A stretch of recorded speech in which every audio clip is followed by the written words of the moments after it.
All right. Hello, everybody. Hey, thanks for joining. We're here at the Trep show. We got Alexis down there in the corner. How guys going? And today we got on, I'm Gary Dobbs, host of the Trep show, and we've got Mark Jennison with us. Mark's an entrepreneur. He's started several companies. He's lost money. He's made money.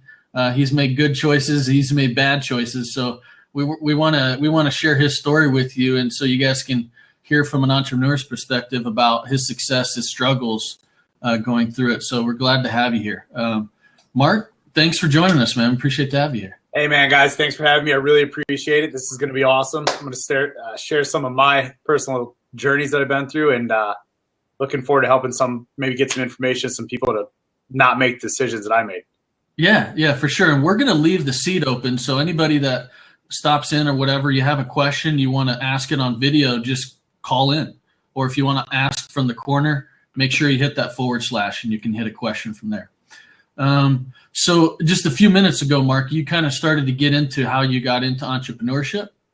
So let's go back over that again. I asked you in the pre-show kind of like how you got started in entrepreneurship. You know, what was it? Was it a moment? Was it an event that you just said that, hey, this seems interesting? Or did somebody push you? What was it? Like we talked a little bit, I kind of gave you a little bit of my background before. The turning point was, so before even going to being the entrepreneur, I've been struggling with drugs and alcohol my whole life, but I've always been a hustler. I didn't even know what an entrepreneur was until I realized I was one, if that makes sense. I did it way before it was cool, way before it was sexy, way before it was hip. I was hustling to make money. But the turning point when I became an entrepreneur and a businessman was when I was 27 years old. And my uncle owned a trucking company. He did okay. And he had cancer. He fought it for 3 years, got a clean bill of health on a Friday, died on his Harley on a Wednesday. Okay. He left behind massive amounts of debt, all these issues. I decided then I needed to make him proud. So I took the $9,000 I had, knew nothing about semis, nothing about business. I mean, I was basically baptized by fire, and I built it. And within the 7 years, about 7 years or so, I built it up into 43 semis doing multiple millions of dollars in sales. So that was my first real business. Wow. That's awesome, man. So did you have any training? Was there anything that prepared you to kind of be running such a huge company? No. Well, I mean, aside from the fact that I've been homeless, I was 14 years old, 15 years old. My parents got divorced. So I'd always been hustling. Like I've always been having to figure out where my next meal was. I don't have a formal education. Nobody taught me anything, but I lived on the streets. I put myself through high school, slept on my buddies' porches, did all the things I needed to do to keep surviving and moving forward. So I was a survivor before I was an entrepreneur, right? So I just basically crossed over those skills because I wanted it. I wanted to eat. I needed to build. And I believe I was blessed with some sort of business knowledge as it is, So no formal training. I barely made it through high school, to be honest with you. Well, you seem like such an honest guy. Sorry, Alexis. What were you saying? Sometimes I think that when you have that life of survivor and stuff, like it gives you more energy to actually reach your goals faster, because you pretty much probably saying, I don't know if that's right, but in your mind you're probably saying, if I don't make it, I'm not going to be able to eat or something. Is that how you felt sometimes? I lived every day like that, man, from a kid up. So when it came into the business, all I realized was all of a sudden I have a tool. I'm not doing it illegally anymore. I'm not doing whatever it takes to make money, because let's be honest, the true entrepreneur is a drug dealer. I mean, I was doing stuff like that to survive. And as much as I don't want to talk about it, it's the truth. Yeah. Then all of a sudden I had a tool. I had a vehicle. I had I had a little bit of cash. I was able to start making money, and I got paid right away. And I figured out how to make the money. And but you're right. I always, even to this day, I still wonder how am I going to get the next meal. It's something that's instilled inside of me. That's awesome, man. I think that's really good. I mean, obviously, it's like you're like, well, if I could have learned it another way, that would have been better, right? Here's the thing: I got a 6-year-old son, right? And I tell you about him. You see him on Facebook. He absolutely will probably fall in line with me in business and things. You know, he wants to be just like me, but he's going to go to get a formal school. He's gonna have more opportunities. Maybe it won't be school, but he's gonna do it the right way, right? I'm gonna guide him all the way through. I mean, I do believe that I took some wrong turns, but I believe that my kid's gonna do it the right way. True, man. Well, I think it is really, being an entrepreneur is about toughness. So, you know, maybe you just didn't have the right people there for you at the right time to help you make better choices, and you just made the best choices that you possibly could at that time. And obviously, you've got to eat, you got to sleep, you got to have something over your head. Right, but at the same time, there was the thrill, which comes from being an addict. You know, I mean, an addict and an alcoholic. I mean, the thrill, the excitement. I mean, it was. It goes hand in hand. I was after the high of the business, the high. You know, I continuously was searching and being thrilled at wanting more and more and more and more. I still to this day, I want more and more and more. I'm never content, and I carry that into my business I'm building right now. And it actually, I think, is what makes me prosper.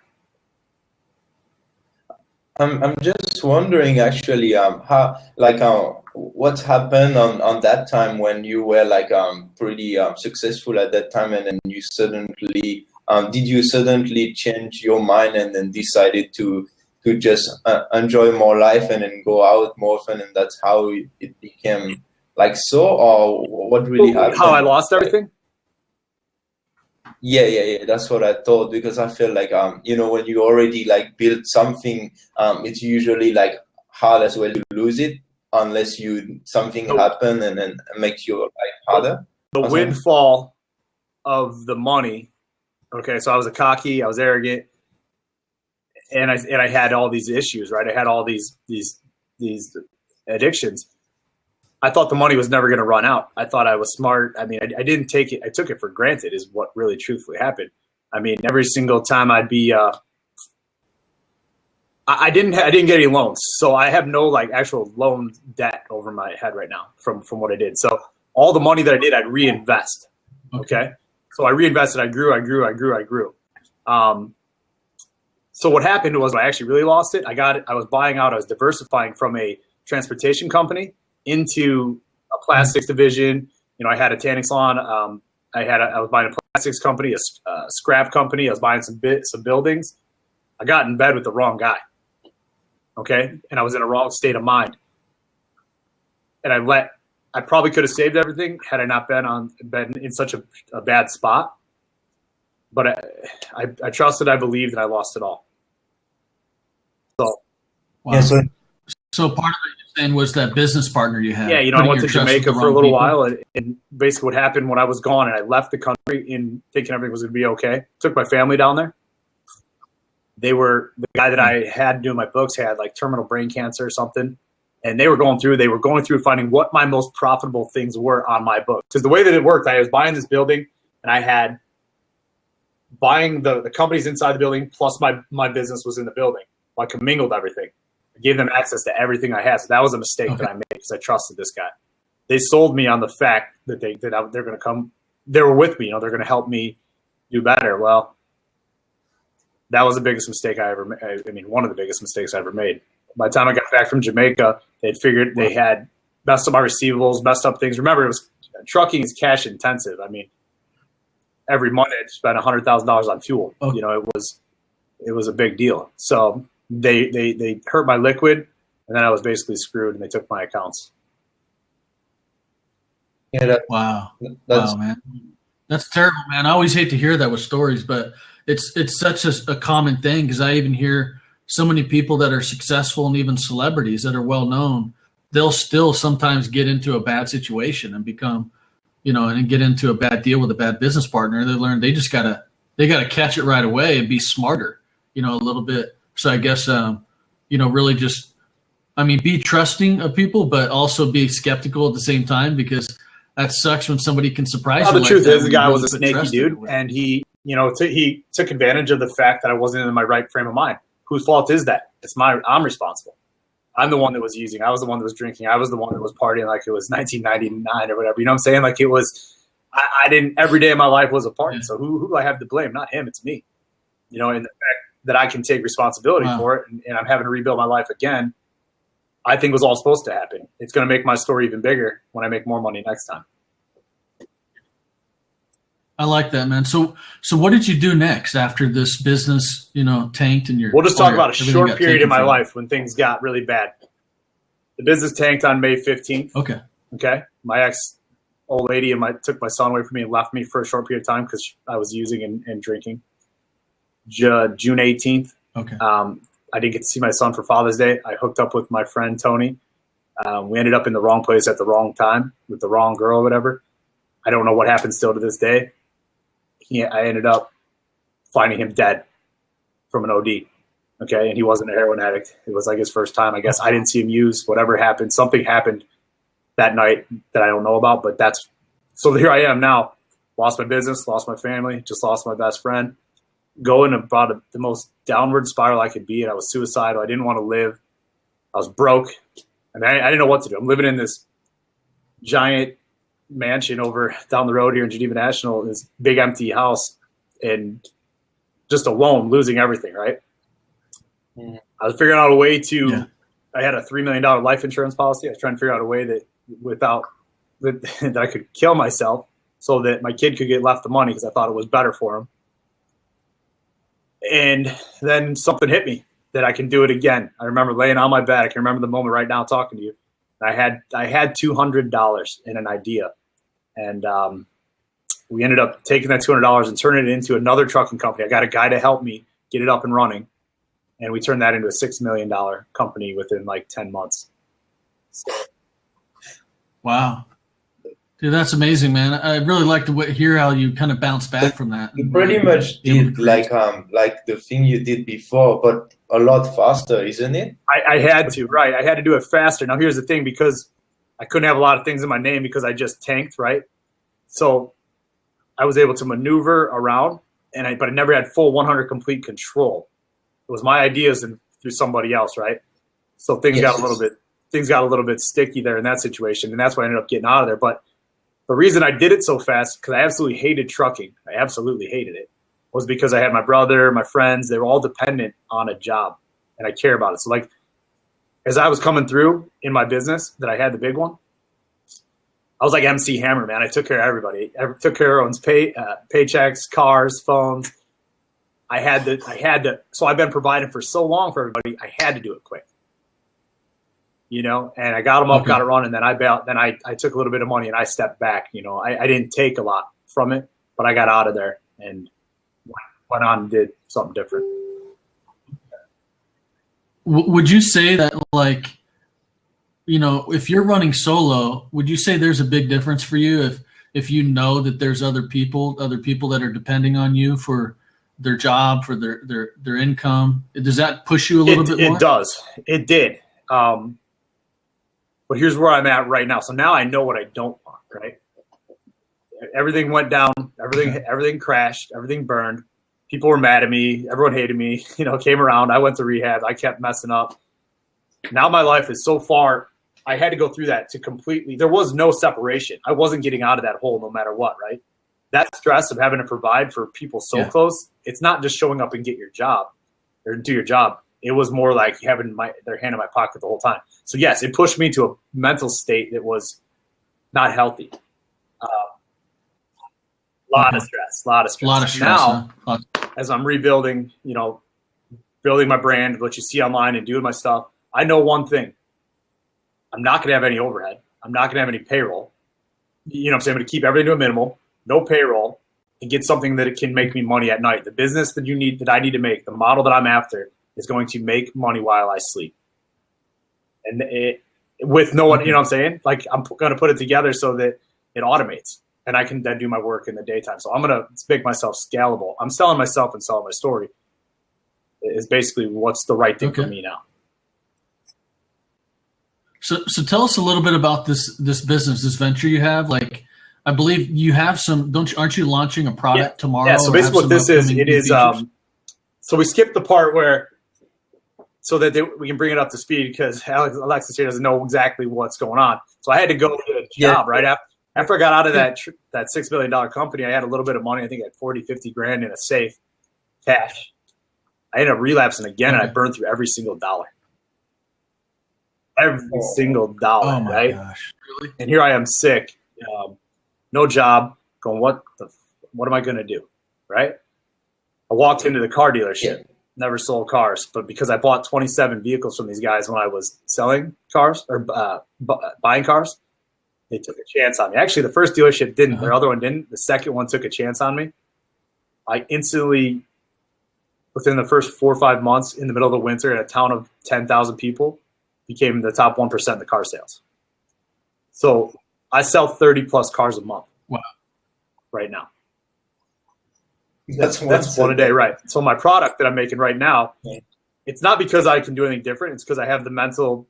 I believe I tapped into some different mental stage of my life that I can bust through these barriers. Like I have 2 cars I'm going to sell after we get done with this today. I'm in the middle of working right now doing this with you guys. I have cars going out. I have Facebook going here. I'm going to go get my real estate license and sell houses too. On top of doing all this, because I wanted that's the next level. I want to show people I can go to 1% of selling real estate. But anyways, the product is 30 and 30. And that's basically the mindset, the skills that I did, the things I did in my mind to change it so I could sell 30 cars in 30 days. I like that. So this is kind of like a blueprint for somebody that is just trying to get started and figure out how they can. Yeah, I mean, you don't even need to get started, right, but the guys that are selling 8, 9, 10 cars that really are just relying on other people, they don't know exactly what they're doing yet. They can, what I'm offering is the product's scalable. So it's 125 modules. And then with the launch, I'm going to give them, some time with me for the month of June, some one-on-one training. So you can't do that all the time, but that's a little bit. So it's also about helping even a car salesman that's been selling for years. Exactly. I changed the way that our whole dealership here. We have 12 stores. Until I came into this business, it's completely different. I walked into this store, they sold maybe 48 cars a month, right? Now there's me that I sell 30, 35. I mean, I make up 32 to 35% of the sales. I alone right now, or when I was really, really selling, was selling more than one of our other dealerships as a one person. Yeah. Wow. Just you. And I'm not trying to, don't mistake amazing. my confidence for cockiness. But if you put me in a suburban town, you put me somewhere that there's going to be a lot more people and I have more stuff, I'm going to sell you 70, 75, 80 cars a month. Yeah. Consistently. So that's cool. Well, and that's important because there's a lot of people at that dealership relying, on the sales guys for their jobs too, right? Because there's people that have important jobs, but they're just not a salesperson, and they rely on salespeople to work together. Definitely, because they're part of like an investment or something for them or something. I mean, when you are good, when you're pretty good at it, I think it's not an investment anymore. But now I could do this pretty much on autopilot. That's what I like to believe is that if I can do it, I believe that you could do it. I believe you could do it. I believe both of you guys could just jump right in and say, hey, I want to sell cars, right? And here's the thing. I would have sold a lot more cars and done better, but I spent 2 months in rehab last year. So I started in November 23rd, 2014. And then December was my first full month, and we're in the winter. We're in Wisconsin. It's cold. You know what it's like here. I went into rehab. It'd actually be 1 year on June 12th. So Sunday's 1 year that I walked into rehab. So I went to the 1% instantly, but I was walking out on my Saturday meetings with $3,000, $4,000, $5,000 cash, right? And where do you think that was going? Right back to the old. Right so back to the old addiction. I ended up went into rehab. The dealership put me in rehab. I got out on July 3rd. I'm a great salesman. I talked my way out of the rehab with flying colors, said everything was okay. I relapsed in 6 hours when I got out.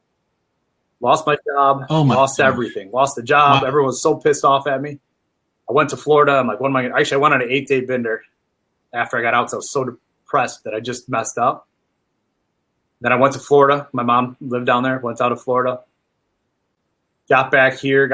I said, I need my job. They're taking my son away from me. I mean, I'm not going to get too into detail about it, but July 27th was the last time I had a drink or anything like that. And I was good when I went into rehab. When I got out, I was great. Okay, or when I came back, I was great. They took every lead that I had. I sold 90 cars in 90 days with no client base. They took everything. They said, you want your job back? You're starting from the bottom. And I said, well, watch this. Okay. That's when I became really great at what I do. Okay. Here. So. Wow, that's awesome, man. It's like, it's such a, it's so interesting to hear about your story about how it's like, it really, the entrepreneurial story is like kind of like the peaks and valleys of just going up and down a mountain, right? And just keep going and reaching higher for next time. Dream is not like just like, it's like boom. It's pretty much. Tell you, man, it's not that easy to live. I mean, it's the highs and lows are difficult, man. So I believe that, now that I'm clean, sober, I'm going to make it 1 year with nothing in my body at all. And I believe that I had to go through all that crap, and I'm going to get even further. Right now I'm cleaning up a mess and I'm building a company, and I'm okay with it. All these people that say they want to be an entrepreneur and they call themselves, they get out of college, they got their dad's money, they're doing all these things, like that's not really, that's great. I think you should do it. That's awesome. Go for your goals, do what you got to do. But I'm living in right now in the fact that every dollar, I'll go negative into my bank account. I made $140,000 selling cars in 10 months, but I used every dollar. Plus I'm making, what I'm saying? It's taking every single thing I have to get more. And the ability to understand, like to be able to trade the fact that you won't eat for the future is, to me, what makes me an entrepreneur. I don't know if that makes sense to you guys. Yeah, I think it makes sense to me as well. It's just, if you don't want everyone else's money and you really, really want to focus on what you have, you're like, if I can't eat tomorrow, what am I going to do? And then you start thinking there is 10,000 ideas, and that's what I felt like. I understand your point where you like, when you tend to have nothing, you're like, I have to make money. There's no way, it's like a wild, you have to make it. Otherwise, I was trying to share that thing for 30, but it didn't work. I don't know. I tried. Did it work? Okay. Let's see. Okay. Well, that's when you're telling me your story, I'm also thinking about others, and their stories too, because entrepreneurship means a lot to me, and it's probably the one thing I'm most interested in, because I'm always interested in people's stories. But the difference with me is I'm always interested in like the high achievers, the entrepreneurs, the super successful people in business, because to me that's just a huge category for me. I'm always looking at it in stories. I think, I don't know what it is, something about authenticity and conflict. It's a story that always just kind of it raptures us in, right? It pulls us in. We want to hear more about the story, and I think it also helps us kind of grow more as a person, and realize decisions are really important to what kind of outcomes we have. So you right now, as being an entrepreneur, what are you doing right now? I'd like to ask a question if you don't mind. What's your hustle? Let's hear it. So mine is I really want to learn how to run my business also too, without debt, and with just the ability with a laptop and a phone. And I have a business where I'm a software consultant, and I help people look at the CRM they use in their business and help them look at the marketing stack and the data flow on how they run that and automate that business so that they can be a lot more, productive, be a lot more efficient, and have a lot more time to do other things too, because being an entrepreneur is really difficult. And I think people that try to do everything themselves, they learn that, there's only 24 hours in the day, and I do got to spend some time with my family. I do got to spend some time with people I care about, because you lose them, especially when you get wrapped up being an entrepreneur. And I've done it before because I'm very passionate about becoming a better person, a better entrepreneur myself. When you say that, sacrifice means everything, I believe, to get where I want to go in my next level. I do want a jet. I already have a name picked out for my jet, MJ100. And I'm willing to do. I got my kids, so that's all I have right now is my kid, and then I got this new girlfriend, right? But they're both stand behind me and sold 100% on. He's 6. We don't get it, but he writes the goals down with me every morning and understands, what I'm going to sacrifice. Like some nights I'm not home till 9, 10 o'clock at night because I'm working. I get it. I need to be there, but you're not going to hear me crying that I can't be by him, because I'm choosing it, because I'm going to give him the better life. I understand right now he's 6, right? He's not out doing drugs. He's not got bad influence. He's with a safe environment. I need to take advantage of the fact that I can love him and he loves me and he knows what I'm doing and we're doing the right thing. So that when he is ready to be in those tough situations, we're flying around on my jet going to Panama. You know, we're doing all these things together instead of letting him go down the wrong road. But I'm willing to work almost every single hour of the day if I have to. And not, I mean, you'll crash at some point, right? But the truth is, I'm willing to work every single hour of the day that I don't have him. I don't care. If I could sell cars all night, I still would. Right. I mean, if I, like I just told you, if I could sell real estate, if I could do leads, if I could do this, anything that we're going to do that I can do to make money, if it don't make dollars, it don't make sense, right? Anything I can do, I'm going to continuously bust my ass. So you can open a shop, you know, like at night, you know, for car sales, you know, like day and night, 24 hours. That's why I think it's so cool. Like once I get my program up and running, and I know that's going to take some work, right? Because we're learning how to do the funnels and getting all the stuff. We're trying to fully automate it so that people I can take them through the sales process and they're going to sell. Then I can actually watch that work at night, you know? And ideally, man, I can't wait till I can build something that makes money 24 hours a day. I think that's really good because we're at such an opportunistic time right now. I think people don't realize that you know anybody can get started running a business online if they just figure out a few things, and they don't have to spend a lot of money to figure it out. You know, and they can start testing things out and learn that you know work today is totally different. Like you're at your office, you know, at the car dealership, and that's different because it's like real estate too. You can't be a real estate agent unless you're in that city, in that location, looking at houses and showing people. But there's another level of work today where we can start working like this, where I'm working with people all over the world. Like I have different clients in 4 different time zones right now that outside the United States. And I couldn't do that if I remained as like a traditional real estate agent. You know, the online stuff is very, very new to me, man. Like I never thought in a million years this. I was like very entrepreneurial, but I was like brick and mortar. Like I thought I'm going to build business after business after business. This makes it so it's almost like fake. I mean, truthfully, that how easy it is to put something up and sell it online and make something. I mean, yeah, you got to have a great, valuable product to do really well, but there are guys out there that are making a lot of money. You know what I'm saying? So it's really amazing. We're very fortunate to live in the time that we do to be able to make money. Like I can tell you guys are probably home right now, right? and you're working, and that's awesome. Yeah, definitely. And I think, you know, there's even a lot of companies now when people go into their cubicles and jobs that majority of those companies, like I was just watching guys like VaynerMedia and Gary Vaynerchuk there. So many of businesses like Twitter, LinkedIn, VaynerMedia, people show up to work looking like this. You know, they're not going in a suit and tie anymore. And then they also learn too that a lot of the staff, they're working at home like I am. So they're a remote worker. You don't go into the office every day 9 to 5. That lifestyle is going away. For me, I don't know that it's ever going to go away because of the addiction. I have to go do something. Like I couldn't do your job. I'm going to do the same, like similar things. I'm going to make money online and I'm going to build this engine, this monster, if you will. But I'm also going to have another job where I got to go work, man, because I got to do something. If I sit home or if I don't relax, like I don't go on the boat, I don't lay out in the sun, I don't do that kind of stuff, man. I want to work because I don't want to relapse. And that, for me, I think is what's going to make me very successful. It's also a very isolated life, man. It's not a lot of fun, I can tell you that.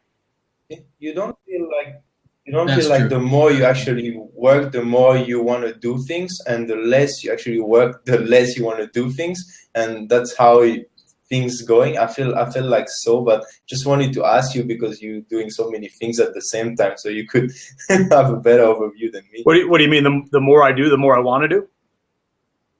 Yeah, I mean, like you know, if you just work like 4 hours a day and then you relax all day and you just watch TV or whatever, then like are you gonna want to do less?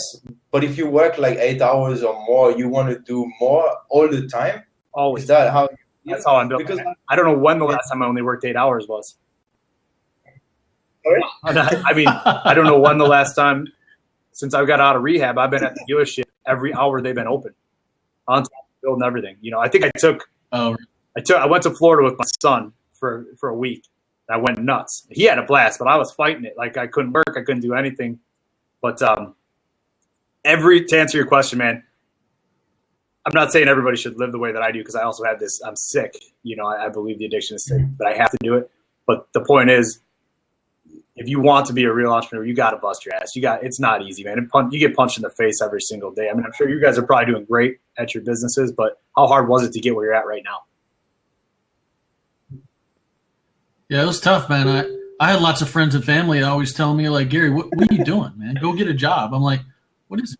You know, like, I create jobs. So my personality is I'm always coming up with new ideas. So I know that I can't just go work at a company and them tell me what to do. And then this is what I do every day. Every day I come back for the next year, the next 2, the next 3.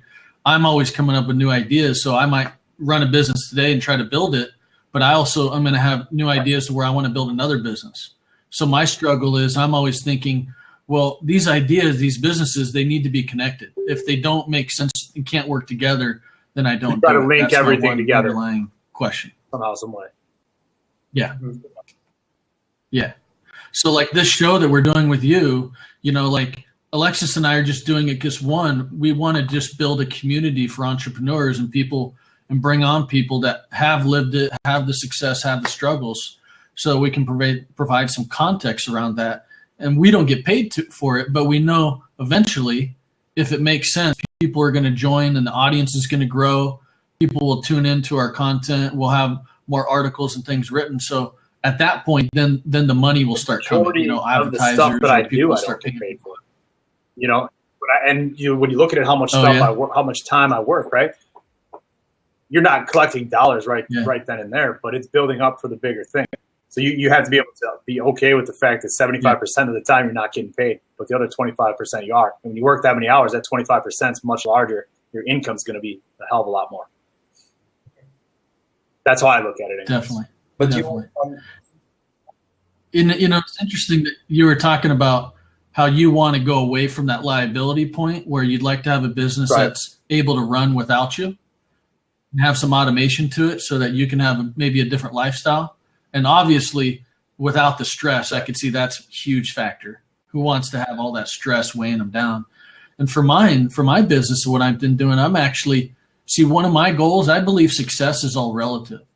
So success isn't having a mansion, having a Maserati, and having, $100 million in the bank account.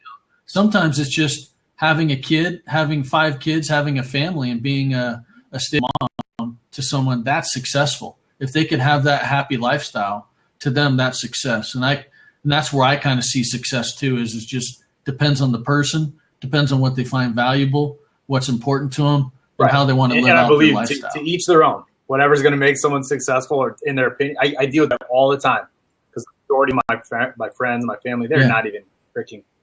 They have no clue about why they don't understand why I work so much or what I do, but they want to have the picket fence and all these things, and that's the way they're raised, and that's successful to them. I would never knock their dream, so I expect them not to knock my dream. But here's what I do know: I've been rich, really rich, and I've been really, really, really broke. Yeah. And it's a hell of a lot easier to be rich than it is to be broke. So if you're going to work your ass off, why not get paid? That's for sure. Why not get paid? You don't got to be. True. You don't got to be a prick. You know what I'm saying? You don't got to be cocky. You don't got to be the $100 millionaire. But you got the money. You can actually do good with that money too. Like my number one goal that I write down every single day is that I'm the top giver in my church, community, and charity of my choice. Okay. So if I'm going to make $100 million, I'm going to give away $10 million. That's how that's going to work. I like that. And I think a lot of entrepreneurs, they're giving, they're a lot more, they're bigger givers than people give guys credit for. So I definitely give you a lot of props for how hard you work and the things you want to do, because you're going to provide a lot of opportunities for people in the future. And I'm sure you've already done a lot for people already in the past. Yep. This is now the next journey. I'm going to do it the right way. Do it without the problems. So what's your goal for the future? Nice. Or what do you want to achieve, in your dream? What is my dream? Yeah, I mean, when I mean dream, I mean like what's your achievement when like at the moment, like dream, like in the long term enough.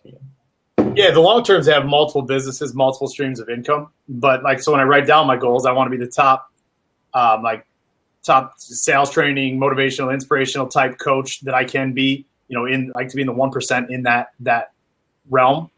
That's where, for me, what my brick and mortar business is going to be. I want to be going, speaking, helping, doing stuff like that. But for me, there is money. I'm not gonna lie. Like I said, I want the money. I want the wealth. I don't want the huge house. I don't want that. But I want to leave generational wealth for my kids, so they don't have to struggle. Man, I came from the trailer, right? And I've lived in homeless and bounced around. I don't want that for anybody. I've had the big mansions, I've had all that, but the truth is when you work hard, you're going to get it there. So the one thing that I really, really want is just to provide and leave a legacy for my son and the family on for them. And that doesn't, to me, that's a good man, but it is going to have money, man. It is. I'm not ashamed of it. That's what I want. I like that because I think of legacy too is the same way. It's like, what can I have that's almost like a living entity, like a part of me that's still around for people to use and profit and benefit from when I'm dead. I look at legacy the same way. I want to have businesses that are alive. I mean, because if you look at it, you can basically take like the employment identification number, and you can turn that, which is a social security number in its own. You can make a living, breathing thing out of a business. I've done it twice already. It wasn't me; it was the business, and so that's what I want to do. I want to build multiple different streams of income in corporations But I think it's going to be different. I think it's going to be all the way this, man. Obviously, the way of the future is what we're doing right here, online stuff. It's all about online for sure. It's going to be. I sound so stupid because I don't know anything about online either. Well, it's all just software, In our closing remarks here, what I'll do, I'm going to hit the stop record, and then you can stick around with us for a little bit if you have time, if you like to. Okay. Yeah. Okay, cool. I'm glad you mentioned that because that's a good way to close the recording. But we'll stick around here. Was your dream and what you want to build out for the future, and your legacy is as having those multiple businesses alive and producing, valuable content, valuable products for people, and even livelihoods. Whether they're involved with it and making money with you at the same time. I mean, I need to give back. I mean, one thing we didn't touch on is God, obviously. So for me, that's a huge part of my life. It started when I found him he'd always walk with me. I've always walked with him, I should say. But when I was in rehab and I'm laying on this plastic piss-soaked bed, right, from whoever slept on it before, with this 50-year-old something dude that looks like he's about 80 scratching his ass. And I'm going, man, this is my life. Like, I've been a millionaire. Like, I've been to all these amazing places in the world, and here I am laying on this I could be in jail. The next step was either jail or dead. I just was a little bit smarter than the cops, and going, this is my life, man. And I cried that night to God, and didn't mean that I was saved and I was perfect or whatever right there, but it completely changed who I was as a person. Because the guy that's talking to you right now wasn't the same guy a year and a half ago, 2 years ago. So, to me, God's got a huge impact in my life. Yeah, for sure, man. I think once we all hit that point, we're gonna definitely.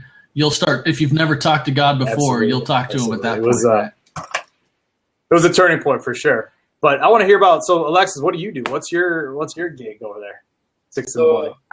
Yeah, at the moment, like I'm doing like mainly like I'm a web developer, so it's all about like like online thing, I would say. So at the moment I'm working full time, and on top of that, like running that show and like with Gary, and then doing other stuff like a blog for entrepreneurs where I want to bring all the knowledge together. So I'm doing different things, but I've tried in the past like a few things with another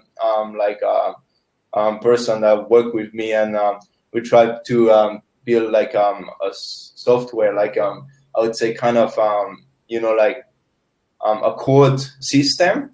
But the thing is, our time was very, very limited, and things didn't go the best that it could. But it teach me a lot of things about, not being able to eat tomorrow and stuff like that. And I would say it wasn't successful, but I learned from it, and now I want to try again at some point. I'm kind of on a break to start again something when I feel like 100% again. But right now, why do you gotta be 100%? What? Why do you got to be 100%? I have no idea why. It's just when you don't find exactly what you want again, and you search for it and you try again, then I prefer to pause and think, because I want to be right. And I know it's weird, but it just jumps sometimes, like straight away. I've been in that situation where I'd overthink things. I wanted it to be right, and I want it to be right, but I tell you what, you never know if it's going to be right, man. And if you waste all that you wasted yesterday thinking about if it was going to be right or not going to be right, and you could have started and been getting going and took an action and been steered a completely different direction today, man. My thought always is, you gotta take action, massive, right action, not to copy Grant Cardone, but the right massive action is what needs to be taken always. That's just my opinion. I'm never waiting. I'm dominating. Yes. Since I've gotten to know Alexis, what I've learned about him, like his personality and mine, is he's on the opposite side of the personality, like the way he is and the way he thinks. I put a link to our website, and on there we've got a description and a picture of successful entrepreneurs and a description about what they're smart with. And I kind of see it as there's 4 categories. And so Alexis is what I think is, I told him I think he's a detailed smart person. So he's like a Mark Zuckerberg or a JD Rockefeller, where they really see the whole picture and they know like kind of the frame, the network and the frame that needs to be building it. So they just want to work on building out those connections to the entire programmer frame. And being really into building stuff.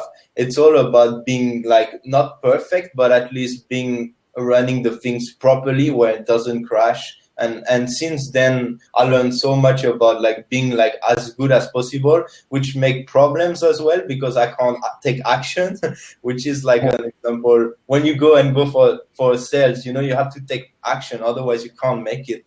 But you have the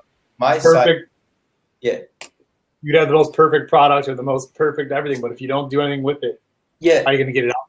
And my weakness is that sale thing that come with that product to make it happen. That's exactly what it is. I completely agree. That's my weakness, and I'm happy to know that it is, because I can work on it or find the right person or whatever it is. But there is a solution. I agree. Yeah, there's a solution to everything.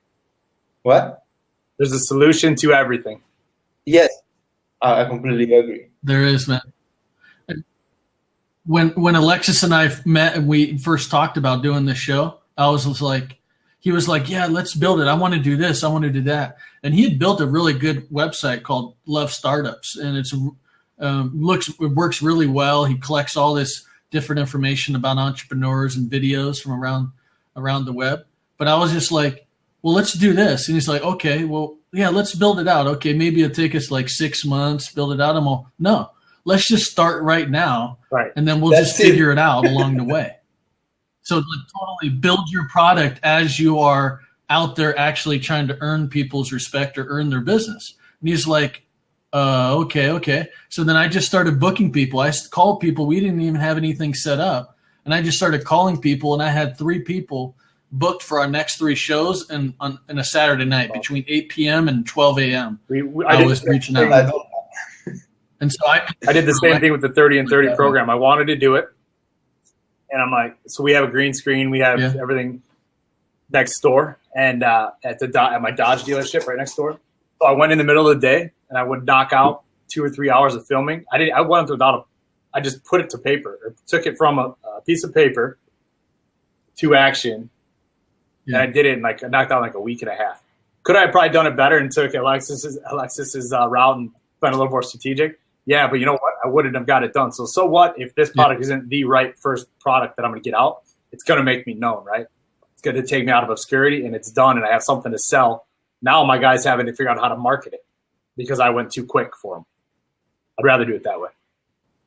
Yeah, I mean, I can't deny. I think it's the right way. It's just me that need to learn that way to make it happen. But it's definitely a good advice. That's all I can say. Completely agree. I'm going to take a second here. I'm going to pause and I'll end this recording now, and then Mark, we could stick around for a few minutes. As long as you can before you got about appointment. 5 minutes or so I can get prepped up. We have plenty of time. Awesome. Right. Oh yeah, totally, man. So everybody, thanks. We're going to go ahead and stop this recording. But if you're with us on Blab, you can continue to hang out. Otherwise, you'll be watching this